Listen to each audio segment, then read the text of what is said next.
Welcome to this brief video that demonstrates how to use Office 2010 to satisfy the requirements for the research paper required for iTSe 1391 Introduction to Software Testing.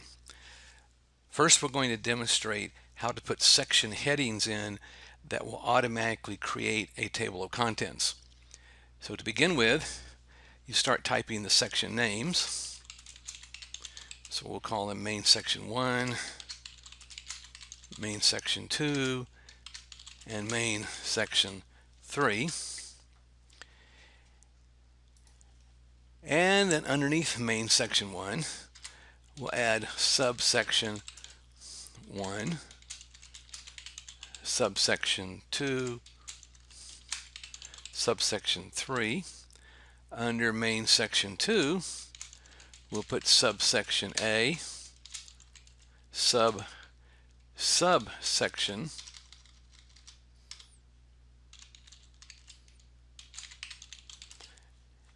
A1 and subsection B, and under main section 3 we'll just put subsection X. So we basically have an outline. The key for the table of contents to work properly is the formatting. All the main sections need to be for heading 1 format, which we will apply now.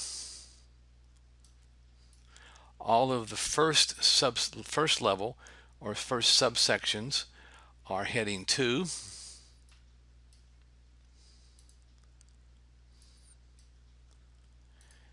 And that will apply to subsection, also to subsection A,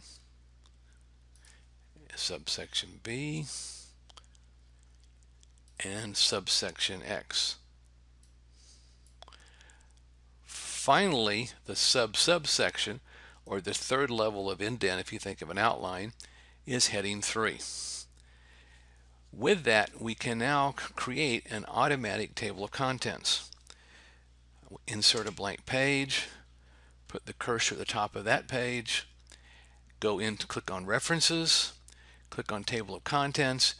We have two ways, either be called Contents or Table of Contents. I'll pick the one that says Table of Contents, and voila, we have an automatically generated table of contents.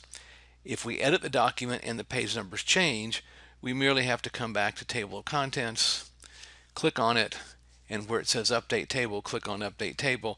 The table will be updated with page numbers and any additions or deletions we make to the sections, as long as we keep the heading 1, heading 2, heading 3 format for the section titles. With that, we can now start talking about adding content. Okay.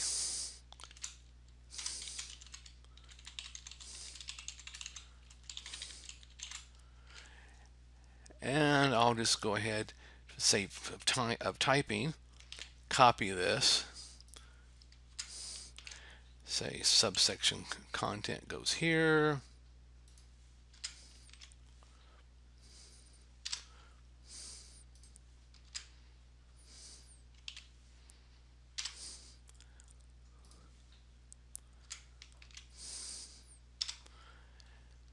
And now we have created some content, although it is very non-exciting.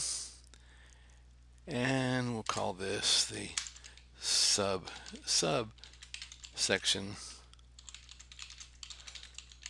here. So we basically are typing data into a report, but it looks a lot like an outline. At this point in time, we have table of contents, we have part of the paper. Let me go ahead and do a force main section 3 to go to another page. In doing so, if I go back to table of contents, click on Update Table, update the entire table, you will see that now we have our page number 3 shows up. The very next step that we can do is to insert a cover page. So with that, we go to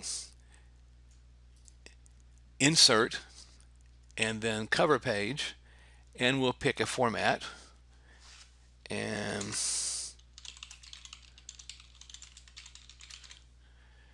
type the name of the document, My Wonderful Report, and the subtitle, iTSe 1391 Introduction to Software Testing. It already has my name in it. I can pick the date, go put it for today's date, and I have an abstract. We don't need an abstract, we'll leave it blank. And so we now have a title page, a table of contents, and 2 pages of the report. We do not have page number at all, so we can now go to Insert. Back to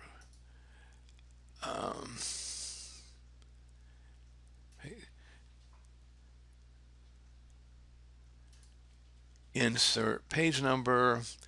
We'll do it at the top of page on the right hand side, which is the MLA level 6 format, and we'll stick the word page in front of it.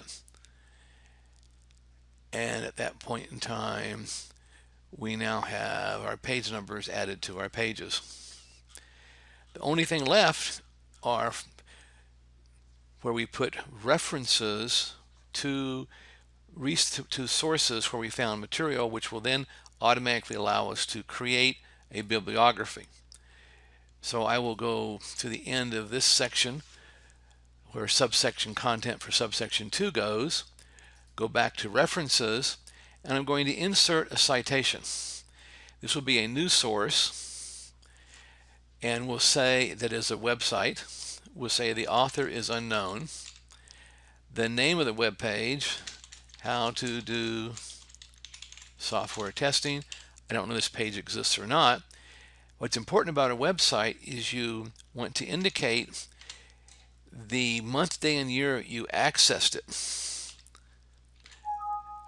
Simply because that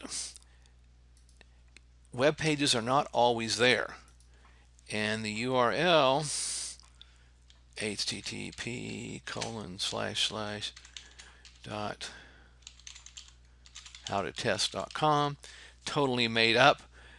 With this, we say OK, and we have the MLA 6th style, MLA 6th edition style, which is the latest style, that will put the name of the author here. I'll go to insert another citation. You notice if we want to use the previous one, it's already there. I'm going to add a new source, and we'll say the author of this one is good old John Smith, but instead of a web page, I want this to be a book.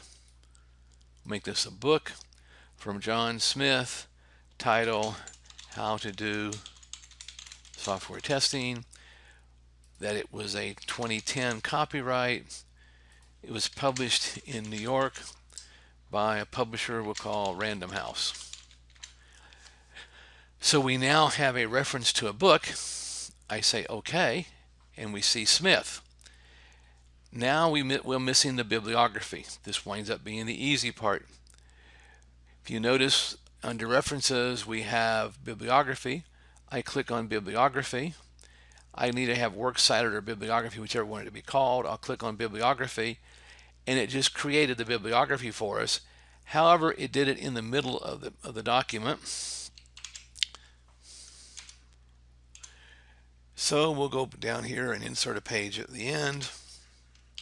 And now we have the bibliography at the end. If we made any changes to references, the bibliography can be updated the same way as table of contents by update citations and bibliography. So this basically completes the demonstration on how to use Office 2010 to meet the requirements of the document formatting with a title page, a table of contents with page numbers, a body of the report and bibliography. Be sure to list all of your sources and enjoy working on this project. I think you all will think it's fun. Hopefully this video will have made the mechanics of doing this much easier. Thank you for listening.